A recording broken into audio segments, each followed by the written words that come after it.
Hi, thank you for joining us for Archive Dive. I'm Catherine Austin, and I'm the curator for the Texas Archive of the Moving Image, or TAMI, a nonprofit based in Austin, Texas. Over the last 13 years, our organization has partnered with the Office of the Governor's Texas Film Commission to bring old films and videotapes back to life. Our Texas Film Roundup program not only provides Texans with free digitization services for their films and videotapes, but also preserves and shares their uniquely Texas stories via our website, texasarchive.org. There you can watch more than 5,000 videos contributed by individuals and institutions from across the state. Archive Dive highlights the people behind the collections on view at texasarchive.org. With support from Humanities Texas, we will chat with contributors about their materials and discover more information about those videos and the Texans who made them. Tonight, we are watching footage from the Robert Yarnall Richie Collection, one of the many collections featured in TAMI's newest web exhibit, Now Leaving Texas. Robert Yarnall Richie was a photographer and filmmaker who worked with large corporations in Texas and around the globe. His collection includes industrial productions for companies such as Aramco Services, Gulf Oil, World Airlines, IBM, and more.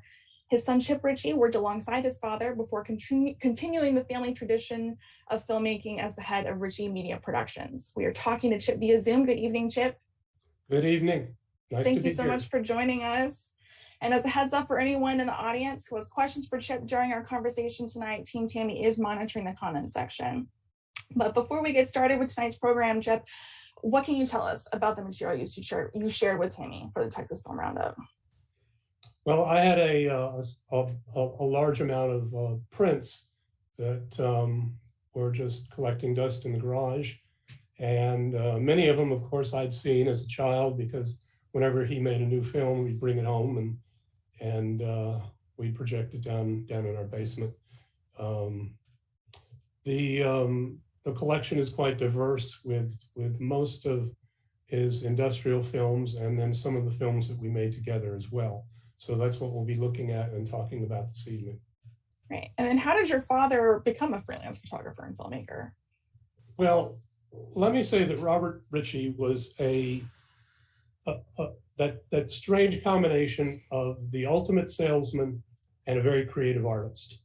And in 1920, when he was 12 years old, Mrs. McGillicuddy's Model T Ford ran through a fence and ended up in Mr. Jones's pond.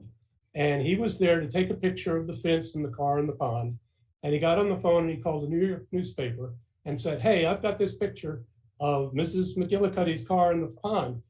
Are you interested?" And they said, "Son, tell you what, take it down to the railroad station, give it to a conductor. We'll have somebody meet the train," because he was living in Brewster, New York at the time. "And we will process your film, put a new roll of film in it, and we'll see where we go from there and send it back to you." And the rest is history. They bought the thing, they sent him a check for $10 in 1920, which was quite a good payday, plus a new roll of film.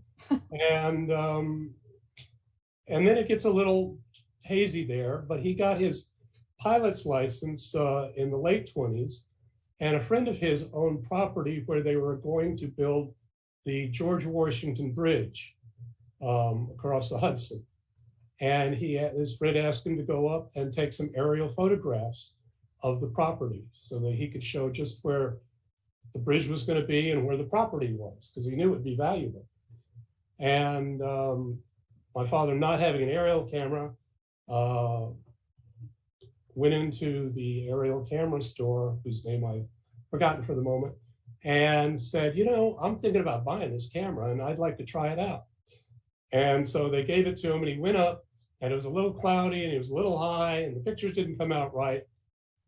And he'd already taken the camera back. So he went back and said, "You know, I'd like to try that camera again." And did it, and it worked out, which led to a opportunity with Town & Country magazine for a number of years to shoot aerials. They had a whole section each month called our areographer. And he started out with shooting the boys' schools of the East Coast, Andover and Exeter. And then that led to shooting the cottages of Newport, the Vanderbilts, the Macy's, the Gimbal's, and such. And then he went down to Palm Beach and shot those And he said, you know, it looks like I can make a living taking pictures, I'd say so. but I probably need to get on the ground. And so then he started taking pictures on the ground and getting contracts. He did his first cover for Life magazine in 1938. And he also did a 10-page spread called Texas Oil that same year in Life magazine. And that got us the attention of the oil and gas companies who were looking for promotion. And that's how he got started. The rest is And history. it was in 1939 that he was shooting a story in the jungles of Colombia on the building by Texaco of the Barco pipeline. And he took up a wind-up Filmo camera with him, the same kind of camera you see used for World War II footage, right? Those 100-foot load cameras that with a spring on it. And he shot his own documentary of him making the picture of the stills that he was shooting for Fortune magazine. And that led to more work. He spent the war years shooting a lot for Boeing in Washington, in Seattle, Washington. And then an oil contract came up for him with Superior Oil out of Houston, which brought him back to Texas in the early 50s. And that's where he met my mother. She was executive secretary for Howard Keck of Superior Oil. And they married, and then his business expanded a few years later. And though I was born in Houston, we moved to New York and stayed there until about 66 or 7 and came back here to Dallas instead of Houston. So that's a quick overview of what he did. But while he was in New York, he was at 9 Rockefeller Center at first, and then he was at the Tishman Building, 666, down the hall from Benton and Bowles, which is now BBDO worldwide. So he, all those art executives walked by his doorway every day down to their office, and that led to a lot more business, probably how he got the TWA account and some of the other accounts that we're going to look at today. Yeah, well, yeah, speaking of TWA, we can get started on watching some of these great movies. And when this is just the tip of the iceberg of the collection that you gave us. But we're going to start this evening's program with a presentation by Trans World Airlines travel advisor, Mary Gordon, about the recipe for a successful trip abroad. Let's roll the clip. I pack a bag in 3 layers. Into the bottom go your shoes, your cosmetic case, night-on lingerie, and all bulky articles, including your jewelry case. Suits and dresses make up the 2nd layer. When packing a skirt or a dress, try to cover as much of the suitcase as possible.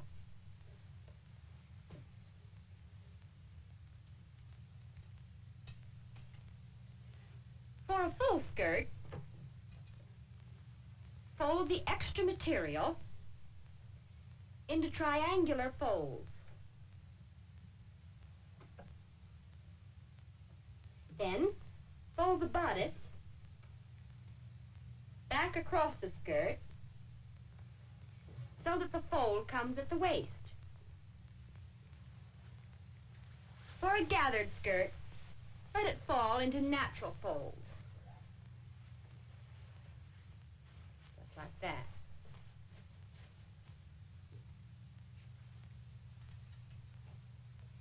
And if a jacket is laid across the width of a suitcase, the collar, lapels, and shoulders won't wrinkle.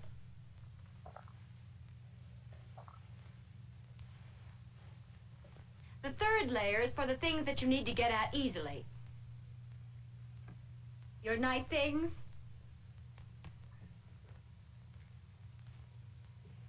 and packable raincoat or umbrella.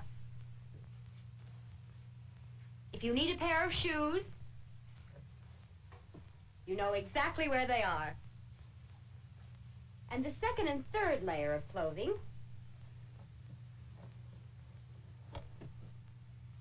can be lifted out together several times without the need to repack.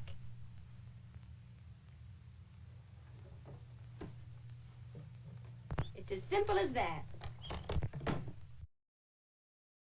So efficient. But so that was a segment from a 1956 promotional film produced by Robert Richie for World Airlines.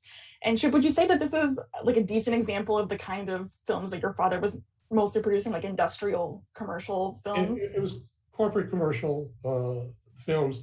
That one in particular is really interesting. If you watch it, and you can see it on your website, the whole thing. This was right before the 707 jets from Boeing came in. So they were traveling on a Constellation. That was the three-tailed airplane. I believe it was made by Douglas. And it shows them in Europe. It shows pictures of the Colosseum in Rome and the Houses of Parliament in London and such. So it goes back and forth.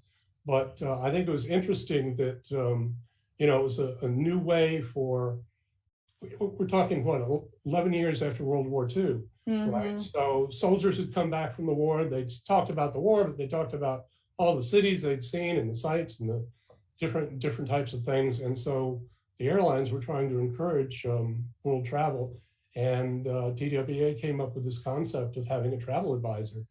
In the film, she's invited to write a letter, and they show the travel advisor writing back, typing her, "Dear, so nice to hear from you."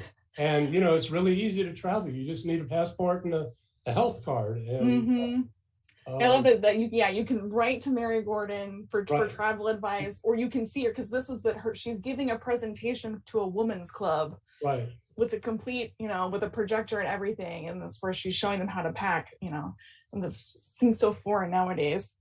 An interesting aside was that he did a lot of work through the 60s for TWA. Did a lot of their calendars, what he called calendar corn, taking pictures of famous landscapes such as the Colosseum or the Houses of Parliament or the pyramids of Egypt. He went around the world for them. But at the time, and it's hard to imagine, but he had a ticket book and said, "Write your own ticket." And you would just fill in your name, you'd sign it, you'd say where you wanted to go, you'd rip it off, you'd hand it to them at the counter, and they'd say, "Get on board." Wow. I mean, it's sort of a VIP thing, but you can't imagine that happening today. No, you cannot. Wow, I've never heard of that before. And also, what can you tell us about the intended audience for a film like this? Do you know how it was distributed and screened? Well, it was advertised in the newspaper. So it was like, TWA, call Mary Gordon, and talk about, let's go to Europe. So that's how they did it, and then they distributed it to many different social clubs at the time, the Kiwanis and such, because those people were always looking for something to do, something to show, some speaker to come and talk at the time, and they just found out that it was almost like social media today, because it was free advertising. Right. So it was just like multiple prints of this film being distributed across social clubs. Right. As marketing for TWA. That's interesting too. But our next film also focuses on how best to get from point A to point B, but with packages instead of people. Presented by REA Express, this 1960s promotional film boasts about the company's nationwide ground transportation network. Let's roll the clip.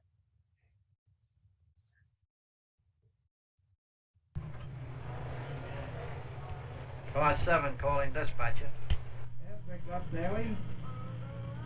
Car 7. Mike, I have a film addressed to A.R. Collier, 380 Madison. Not on the building directory and not listed in the phone book. Where's it from, Tom? West Coast Productions, San Francisco. Keep it on, I'll see what I can get on it. 10-4. 10-4, Tom. Downtown in the air center, driver Tom Maloney's prompt reporting triggers immediate action. Meantime, Tom himself continues on his midtown rounds. Even as Tom closes the door, word of the misaddressed reel of film is telegraphed to the message switching center in Chicago. Air Express offices are scattered nationwide.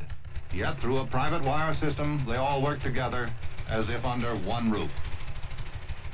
By the time Tom in New York has passed his first traffic light, Chicago has punched a tape requesting the correct address and fed it into the system for San Francisco.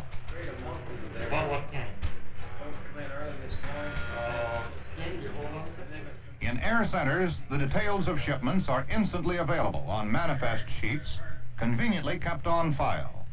A tracing and expediting service that helps customer traffic managers stay on top of their jobs. 45 on the 6th floor. They have 2 cases for 120 pounds. Car 7. In this case, the San Francisco Center has helped Tom Maloney, here in New York, to resolve a problem of which his customer may never be aware. The correct address is R. Collier, care of Tyson Enterprises. 380 Madison Avenue. That's Tyson. He had the right address, but the information was incomplete. A fast, dependable tracing service. One reason why more radio and television news and entertainment circulates by air express than flows over coaxial cables. So the title of that film was Packages by Pegasus. Mm-hmm. And I thought it was interesting that they brought that theme into it. But it was part of Railway Express at the time, which then expanded to air. And it's really how Amazon got started. I mean, it's delivering packages, and in that segment they wanted to showcase the quick ability of them to track a package and get it delivered to the right place. Mm-hmm. Production wise, I remember the sound equipment was nothing like we have today. I'm I sure. mean, everything was double system. So you had a separate sound recording device. I remember the battery weighed about 40 pounds, a case. He was shooting with a rack over Mitchell. So you frame the scene and then you rack the lens in front of the emulsion of the film. I would say that the whole rig probably weighed 70 pounds. Oh, wow. Tripod. I know that he was shooting Ektachrome there, which was probably Ektachrome 50, which was as fast as you would be getting in the mid 50s, I think. And there's filmophiles out there that can correct me on this, but he would have 5K lights to light a scene like that. Where today we would use, some small little LEDs and just pump up the ASA or the ISO, as they call it now. No, it was quite a production. You would need a crew of at least 6 to do any one of those scenes. Wow. And it looks like it's mostly filmed on location too, because we're visiting the offices in New York, Chicago, San Francisco. And was your father primarily filming on location, or was he also working on sound stages? The Let's Fly to Europe was shot on a soundstage in New York City, but most of the cases he was on location, and he was behind the camera, and he was directing, and then he had a crew. Interestingly enough, the name Tom Maloney that they used there, Tom Maloney worked for my father as a cameraman and assistant. But that wasn't him in the scene. It's just somebody I remember. Little Easter egg. As being in there, because I used to go in and take the Long Island Railroad to New York City when I was starting about 8 or 9, and go to his office and watch them. He had a complete laboratory for processing his black and white negatives and printing them there. So I'd go in and meet all the people there. And what was really like the timeline from like shooting to it being a finished, edited, processed film? I would say a couple of months back then. It was a whole process. especially getting titles put in. Totally. You have to rotoscope the titles. You'd shoot the film, you process the film, you get a work print. You're cutting on an upright moviola, kind of with a break on it. The screen's about this big, so you're looking into that screen. You'd have a trim bin with all your pieces of 16 millimeter, 35 millimeter film. And then once you have it cut, and then you put your soundtracks together, and there'd be multiple soundtracks for, the voiceover narrator, the voice on camera, the background sounds. You usually have 6 or 8 tracks, and then you'd have to go to a sound studio and mix them all together and get a master track. And while that was being done, you would take the original negative and actually cut the negative and glue it together in an A and B roll situation. That's how all that was done back then, and something that I did in my early career. Working with A and B rolls. A and B rolls, and long before Avid came out, or or it could all be just done on the computer. Yeah, so it's quite a difference. And titles were just, it take 3 days to do the titles, and you get them back and go, that looks like crap. So you'd have to start all over again. Yeah. Oh dear. Well, we head overseas with our next film, which is a 1970s industrial film produced for the Houston-based Aramco Services company. Let's roll the clip. Say, Peggy, where did you live when you first came here? Oh, Stan and I were really lucky. We moved into Alfredos when we first arrived, but that was 5 years ago. I've heard of Alfredos. Where is it exactly? Well, Alfredos is an Aramco compound, very similar to what we live in Dhahran, but located here in Al-Khobar. You mean there's yards and places for kids to play? Yes, it's a very nice area. It's just not inside the large camp, but a small camp in itself. I wish we'd gotten to stay there. Some of those buildings, like the one we're in, especially the one in Dammam, are really grim. Well, since Alfredos, Aramco has leased several apartment buildings in Al-Khobar and in Dammam, like the one that you're in, which was built only a year ago. Relatively new, but not necessarily fancy. On-camp housing in Aramco can involve waiting time of up to 18 months or more. These interlocking 7-unit apartments have 2 bedrooms, a bath, living area, and kitchen. This is one of several on the lawns of Christmas Tree Circle. New arrivals are provided typical housing of from 1,000 square feet to 1,500. They should bear this in mind if they're leaving a 3,000 square foot home with 3 baths. I enjoy coming. Taxi to get back? No, I think I'll take the bus. After all, the buses are a little more predictable than taxis, and besides that, they're free. That's true. They run about every 30 minutes. Well, let's get up to the bus stop. Okay. Let's get the bus.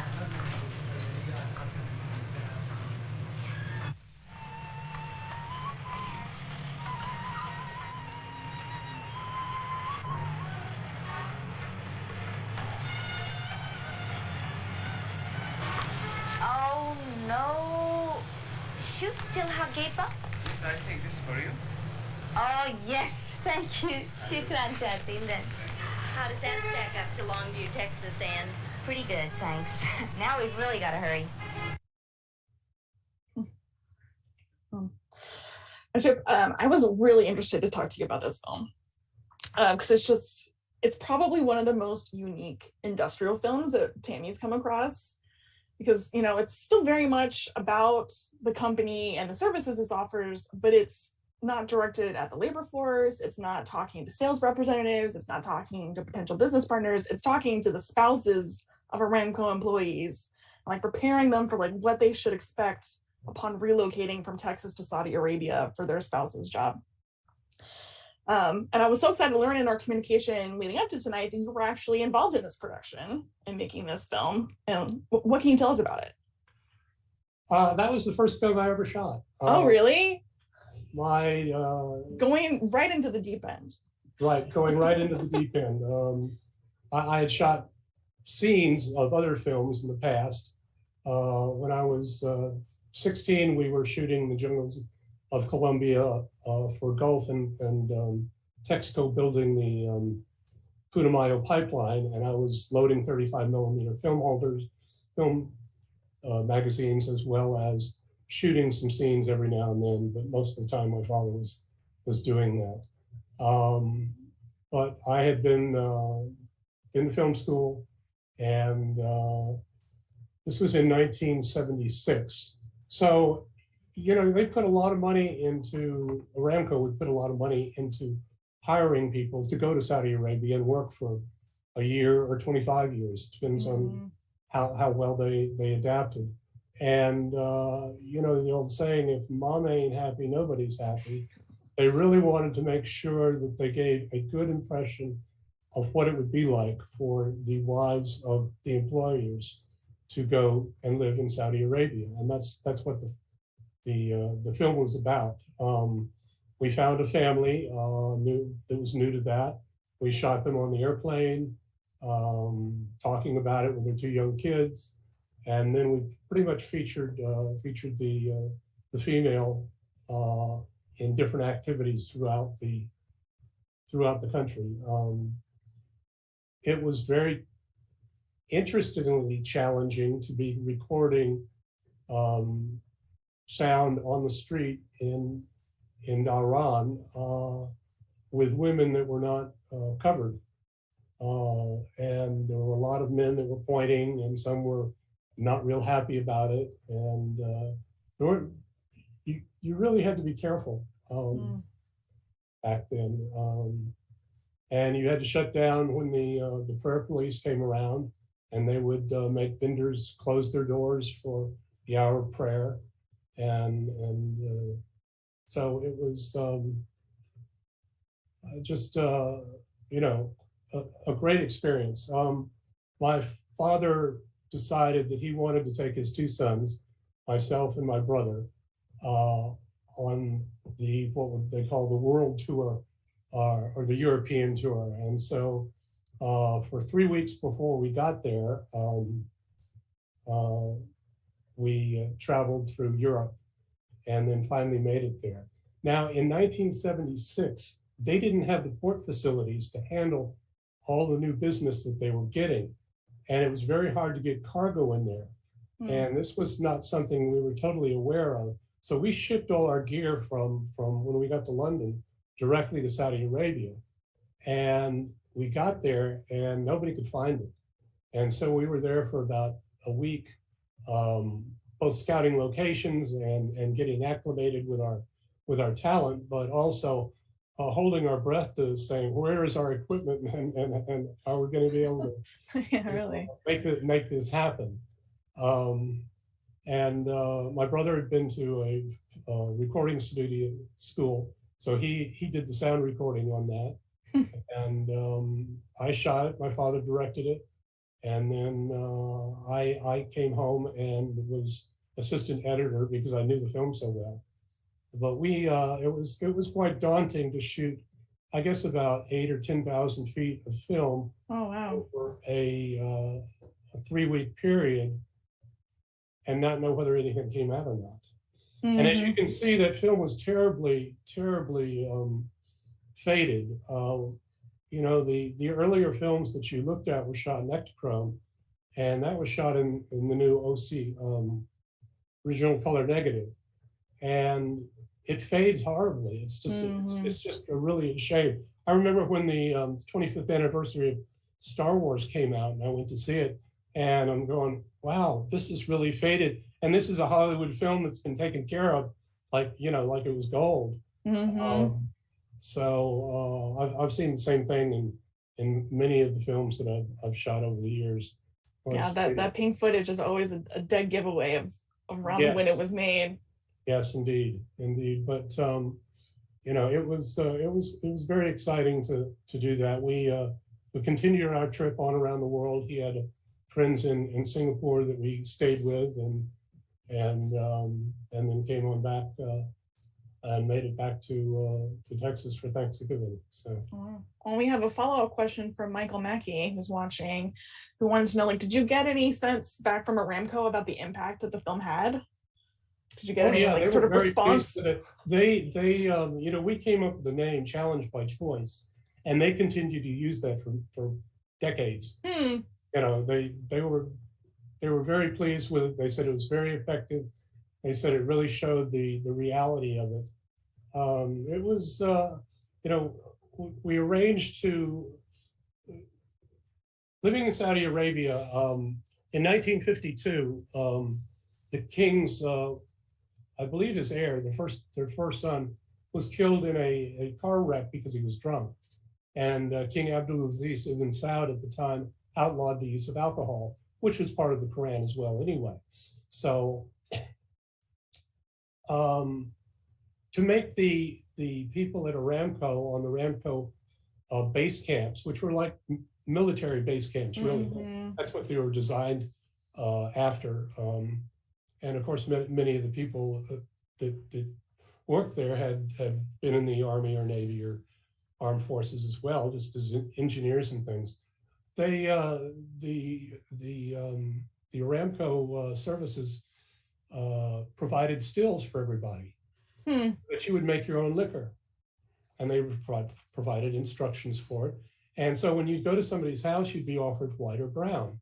And white was basically moonshine. And then if somebody had some juniper berries, you would be having gin. And then brown would be white poured over hickory chips. So it was a unique taste to get used to. But there was no shortage of alcohol on the bases there.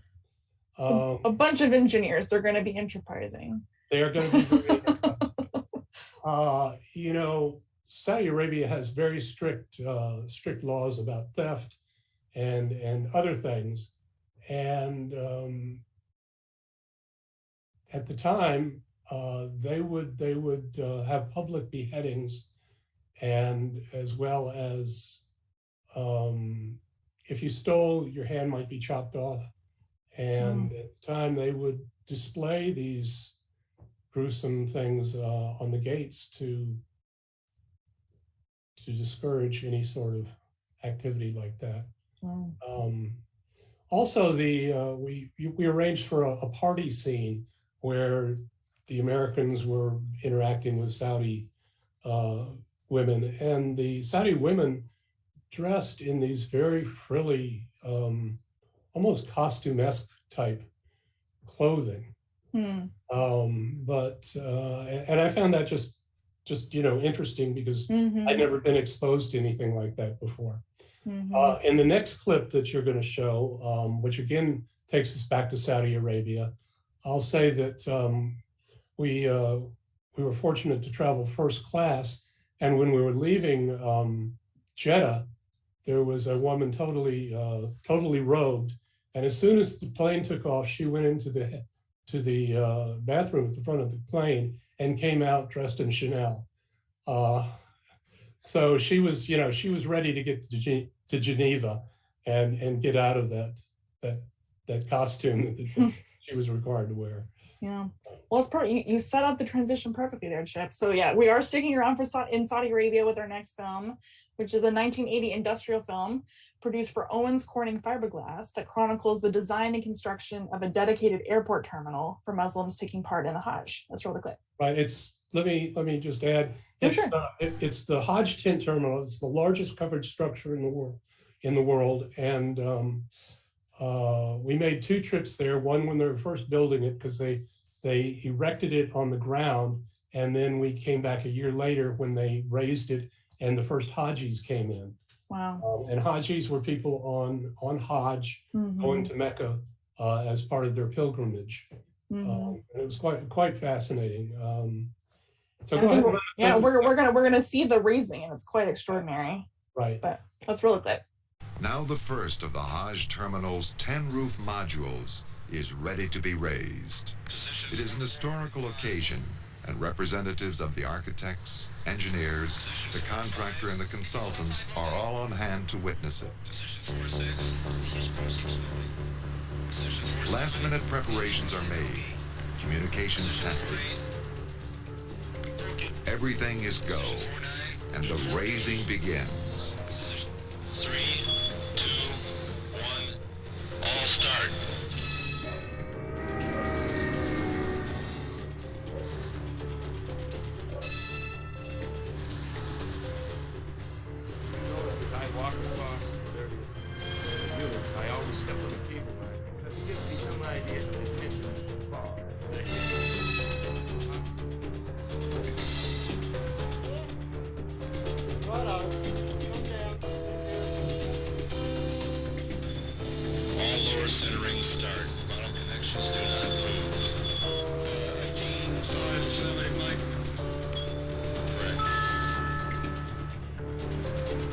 17 Philadelphia.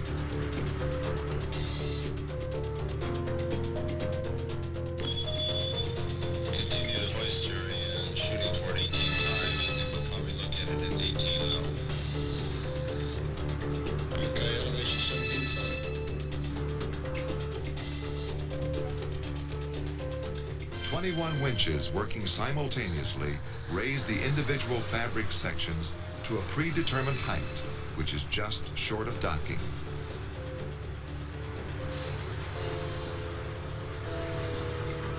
Now, upon the successful raising of the first 21 units, the contractors pause to observe a special ceremonial tradition.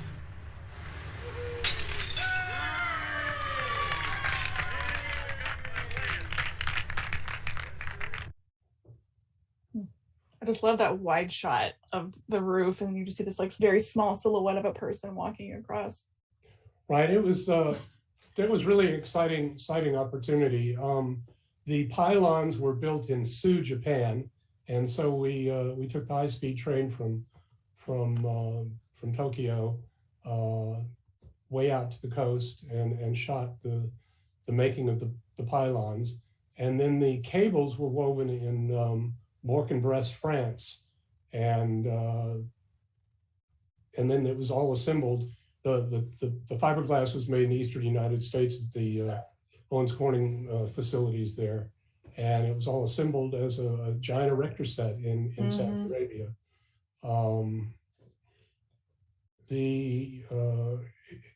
They would take 757s and put nothing but coach seats in them and put 400 or 500 people into those planes.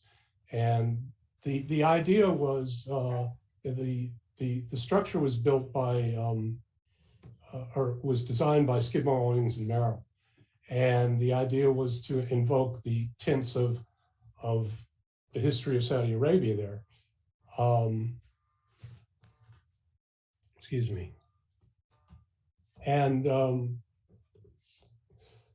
the idea was that the Hajis would get off an air-conditioned plane and then get into a cool area, which was, you know, from the tents, and then assemble there before making the 80-mile trip up to Mecca from Jeddah to go on their Hajj. At the time, when we first came back, the return trip, it was right after the Iranian hostage crisis. And the Iranian Hajis that came in, interestingly enough, they took all their suitcases and built a wall around their enclosure, their area. And it was advised to us and others to, if they approached us, to say that we were Canadian, just to not start anything up. Yeah, that makes sense. But I also say, like, so far tonight, we have watched industrial films produced for an airline, a package carrier, an oil company, and now we have a fiberglass manufacturer. So what clients or industries were you and your dad generally working with? It seems like all over the board. It was all over the board. There's a really interesting film, The Next Move Is Yours, for IBM, talking about the tape that they used to use before they had computer chips and things, and how that worked. And it was an interesting concept because it used a chessboard to tell the story. What you haven't seen is the number of, and I mean lots of, oil and gas films that he did offshore for J. Ray McDermott, for Brown and Root, for Texaco, for Gulf, for Geophysical Services, which later became Texas Instruments. That's an interesting one. It's called Make No Mistake, and it's about a new recruit going through the routine of becoming, back when they actually planted explosives in the ground for seismic discovery. So And, you know, that was an opportunity for me to be offshore in the North Sea for BJ Hughes when they built the power pipe handling system, which was a way to handle 90-foot strings of pipe safely in a very, very austere environment of the North Sea. Been out on the Gulf of Mexico many times on lay barges, laying underwater pipelines and things. See all kinds of things. Being a filmmaker is, I've said, you know, I've rarely worked in my life. I mean, for my father, he enjoyed the sale as much as the making of the motion picture. For me, the stick was making the sale so I could do what I really love to do. But it's been a great career that I continue to move forward with.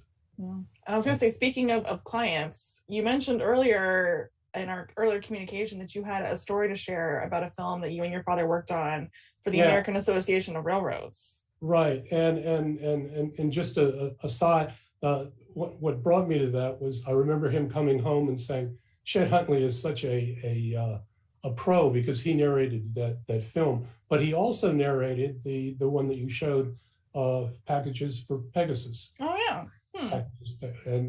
And that brought me up to a point where what independent filmmakers used to live by, and I'm not sure how well it would work today. So to take it as a grain of salt, but you know, it's always easier to ask forgiveness than permission.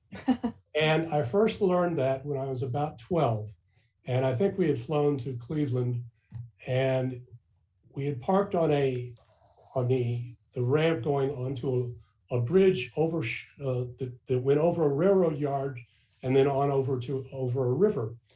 And we just parked there and walked out to where he could get the shot looking down on the railroad yard. And we're waiting for this particular train to come by, and we're waiting. And a police car pulls up behind our car. You could tell by the cherry on the roof. That's back, this is back in 1964, probably 63 or 4. And so my dad looks and he goes, "Go talk to him." And I go, "What do you mean talk to him? He's a policeman." So I went walking back there and sort of stopped and said, "Hi, can I help you?" You know, I didn't know what else to say. And the guy's sort of walking around me and I'm walking with him and trying to slow him down. And I see my dad, he's flipped on the camera and there's the shot. He's got to get it. And he's, you know, the policeman's coming up and demanding that we move off the bridge and move our car. And my father is slowly raising his elbow underneath the tilt pan on the tripod so that the camera is tilting down, getting the shot he needs, and then turning it off and go, "Yes, officer, so sorry, we'd be happy to move. We you know, we didn't see any signs," and you know, so again, easier to apologize than try to get permission to do that. But I'm not sure how well that would work today. Yeah, I don't know. Yeah, always get that shot. But yeah, I continue to believe it's easier to ask for forgiveness than permission. But then again, I can claim to be old. But well, we've watched just a sample of the industrial films in this collection so far, and you've mentioned several others. I want everyone to go to our website, texasarchive.org, and look up some of the others that Chip has mentioned tonight, because there are so many good ones to pick from.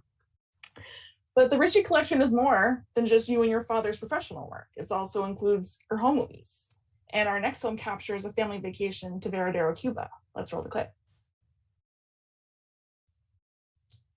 So this was in 1958 at New Year's, 1 year before the revolution. Wow. And for some reason, I can't see the clip you're showing, but looks like your mother. Yes, it's my mother, and we are enjoying the Caribbean. We flew down there on his Bonanza. He we would fly to Cuba and we would fly to the Bahamas, but anything farther than that, he was not comfortable flying over that much water in a single engine plane.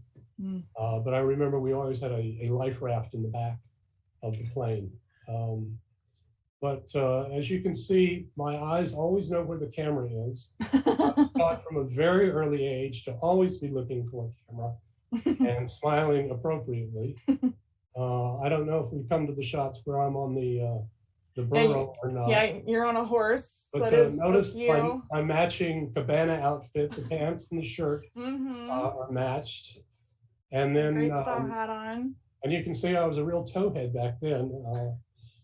Quite a different from today, but still having the hair. And I also have to say, as someone that's watched a lot of home movies, the cinematography of this one is, let's say, it's above average. Well, it's shot on 16 millimeter. That's that certainly helps. The color is also still so great. The color is great. He really hated shooting handheld. He was a tripod guy because he hated that shaky cam look. And fortunately, he passed in 84, so he didn't live through that early shaky cam commercial age. It would have driven him crazy. But yeah, that's where one of my first sailing experiences. And later we moved to Manhasset Bay on Long Island before we moved back to Texas. And I had a sailboat there and sailed a lot. Really enjoyed that. Now, and I know you were working on films with your dad so early. Were you ever traveling with him for these film projects as a kid? Oh yeah, as a kid. I guess I was probably 8 when he was shooting the cover for Domino Sugar's annual report. And Domino Sugar's headquarters was on Baltimore Harbor. And I remember we flew into Bonanza there, and we went out on the docks. And you can actually find the picture in the SMU archives, where over 100,000 of his negatives are stored at the DeGolyer Library at SMU. And it's a picture with a freighter in the foreground, the tail end of a freighter ship. So you see the rudder and you see the propeller sticking up, and then on the far side across the bay is the Domino Sugar headquarters with the big Domino Sugar sign, which is interesting enough, still there today, looking just like it did. I took the tour of of Baltimore Harbor about 5 years ago when I was in town for a shoot, and I was just amazed to see it look just like it did when I was like nine years old. Wow. And some other things. He was friends with Dr. Norman Vincent Peale he wrote a number of books on the power of positive thinking, and was a pastor at the Marble Collegiate Church in New York. And so I remember flying back to LaGuardia the next morning, and meeting my mother and grandmother at church that day. And it's a picture's worth 1,000 words, but it's worth 1,000 stories around that one picture. Totally. So there was a lot of that. So I did start traveling with him. When I was 14, we went on a five-week trip for Kennecott Copper, shooting all of their copper mines and copper smelters out in the West. We flew commercial to Houston, where he rented a plane from the people he used to buy planes from, and then flew to New Mexico and Arizona, now to LA and back to Utah and back to St. Louis, where he put me on a commercial flight back to to New York, and he flew the plane back to Houston to return it. You asked me before about some other films. I think one that really stands out is Desert Venture, which was made in 1947 for the Seven Sisters, which later became the American Arabian Oil Company, Aramco. And it shows the looking for and finding the first strike of oil in Saudi Arabia that has made Saudi Arabia the mega kingdom that it is today because of the black gold underneath underneath its desert sands. And it was made for the New York Herald Forum, it was premiered at the New York Herald Forum in 1949, which was quite a big deal. It was part of the Herald Tribune, New York Herald newspaper empire back then. So yeah, we'll have to link to that one in the comments because it is stunning, and it is also one where the color has held up so well. Yes, it was very well preserved. But we've reached our last clip here, Chip. But because we've watched several films made by you and your father, we've watched home movies, but we're going to end this evening's program with a film that's all yours. Let's roll the clip. Yes, and they took out the music because it was a commercial track. Yeah, YouTube was going to flag it, but I couldn't. The footage is incredible. I will talk about it. And I was living in California in 1974, I believe.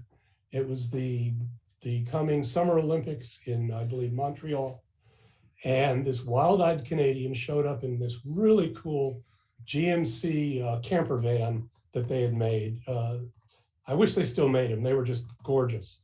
And he said, look, I want to get the world's largest hot air balloon, and I want to hang gliders off of it. And I want to release the hang gliders as part of the opening ceremonies of the Olympics in Canada. And so that's what this is about. It's showing clips of, we went out to Apple Valley at 4 a.m. and filled up this 500,000 cubic foot hot air balloon, and it hung 4 hang gliders at one level and 4 hang gliders at 25 feet below it. And you would just pull a ring and it would release the hang glider. It had never been done before. So the first guy to do it didn't know what he was expecting.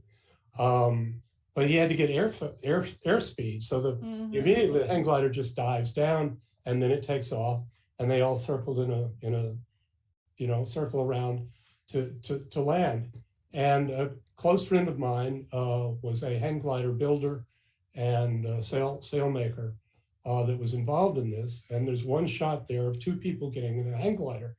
And after we did our first successful flight, he came up and he said to me, "Come on, let's go." And I just looked at him and went, "What do you mean?" And he said, I've got a dual harness for us. We're going to go do Oh, wow. And it was truly ignorance is bliss, because we buckled in and we went up and we released, and he was white knuckled on the bar, pushing it out, because I had a Gazette camera, 16 millimeter, 50 foot of film behind us. And you could actually see the Dacron go in. So we were in a negative dive angle, which could have been the termination of my future film career from 500 feet going in. But we didn't auger in, and he pulled out, and he's going, "This is never going to happen again." We almost crashed, and I'm going, "This is so cool. I've never had so much fun in my life." Adrenaline was running. And as we came into landing, because get ready to run, and we're going twice as fast as you normally would. And of course, we just went in. And if you watch the whole film on your website, you'll see that footage and see our ignominious landing. Yeah, you got your shot just like your dad would get that shot. I got the shot. So I shot. We did it a number of times. I shot from the basket. I shot from the ground, and then I had the camera mounted on the hang glider to get the behind the scene behind us as we went in. Wow. Yes. And so then when did you establish Richie Media Productions? I started working with him on a regular basis in the 70s. Quite frankly, I wasn't doing that well at school. And he said, "Why don't you join me? I've got a Learjet and the vice president of Hess Oil Company, and we're going to go shoot all 120 of their facilities around the nation." And I said, wow. "Okay, that sounds like a better deal than struggling through this semester of school." And so that was probably in 1970. about 1970, I guess. And we went and did that. And then as these projects came up, I was working with him, but I was living in Southern California, also working with an agency out there, doing just film work for them. And then he passed away in '84. And basically, the last thing I remember him saying to him was, you know, son, nothing happens before the sale. And that was like, oh, great. Now I've got to take over and go out and sell. And did that for a number of years. Well, till now, but I'm still doing it.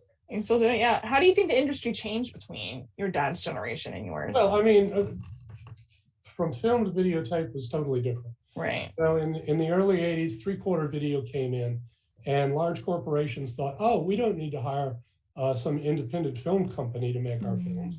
We can put in a in-house production with three-quarter. But then they figured out that you still need creativity. Yeah. And they weren't getting that. And so I never really shot much on three-quarter. I was still shooting on film, and then Betacam came out, which gave you a much better picture, but it wasn't like film. And so I was still shooting on film on Betacam budgets, because that's who I was competing with, which was not the best decision, but it made me very happy because I think my films look great. And then, you know, HD came out, and that changed everything. As well as I was editing on 6-plate Steenbeck flatbed editors for years with, you know, splicing tape, and you'd be able to play two sound rolls, and so you could have a little music and a little narration, or a little narration and a little voiceover, a voice on camera, or a little sound effects, and you know the 6 or 8 rolls of mag tape playing against your picture, and you'd have your client come in, and they were looking at a screen about this big, you know, over your shoulder, and that's the way it was done back then until until we got to digital. Until it came to digital, and at that point, I sort of surrendered my editing to those that knew computer techniques a lot better than I did, and became more of a producer director, relying on cameramen. Certainly, Bob Touye played a big role in my career as a cameraman. We went to Dubai together. We did a film called The Royal Navy in the Age of Sail, which is a 1-hour documentary that I self-produced on what it was like to be in a early 18th century sailing ship in the Royal Navy. I was just fascinated by that. You know, when you're reading a book about it and they say a 36-pound cannon was the size of a man, I'm going, what was it, the size of a 5'2" Irishman or a 6'4" Texan? You know, and I found out, and it came up to about here on me, and it was huge. Wow. And that film is which is still available on DVD on Amazon. It got a lot of curious looks from people in England, like, what is a landlocked Texan from Dallas doing here making a film on the British Royal Navy? And I had just recently completed a reenactment film for the museum at Navarro College on the Civil War. And I found out that there's reenactors that just love to go out and play soldier. And, you go to Hollywood and you hire a reenactor and you pay, $2,500 for his kit, his uniform, and these guys come with all that stuff. Yeah. And they even came with horses, and they came with cannon, and they came with live ammunition, or gunpowder anyway, black powder. And I thought, well, maybe they do the same thing for the Royal Navy. And so I just got on the internet and started calling up people and saying, look, I don't have any money for this. I'm funding this myself, but I will pay you for gas and I'll pay you for lunch if you'll come and reenact on on a ship in Hartlepool, which is about 5 hours north of London, but it was where the only still floating frigate exists, the Trycomali. And it was built in 1815, which was the end of the Napoleonic Wars, but it was built in Ceylon out of teak, and that's why it still exists.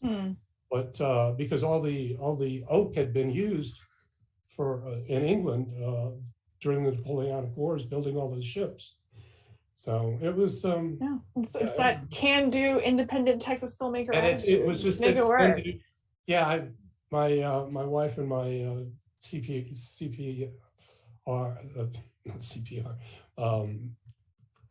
financial advisor still looks askance when I talk about that film, but I really liked it. So I want to say, to wrap it up, I'm going to wrap up for this evening, but I did want to ask you, Chip, did you or your father think much about preserving your professional work at the time? Like, how were materials saved? No, I guess the best story would be that when we moved to Texas, he still maintained an office in New York City for a few years, but he closed his studio up there, and he had these numerous cases of his 8x10, 5x7, and 4x5 negatives. And he really didn't have a place to store them, and he ended up talking to Norman Vincent Peale, who said, yes, you can store them here at the church. And then we moved back, finally closed his office in New York, and he had to do something with them. And he was friends with Everett DeGolyer from the oil and gas days.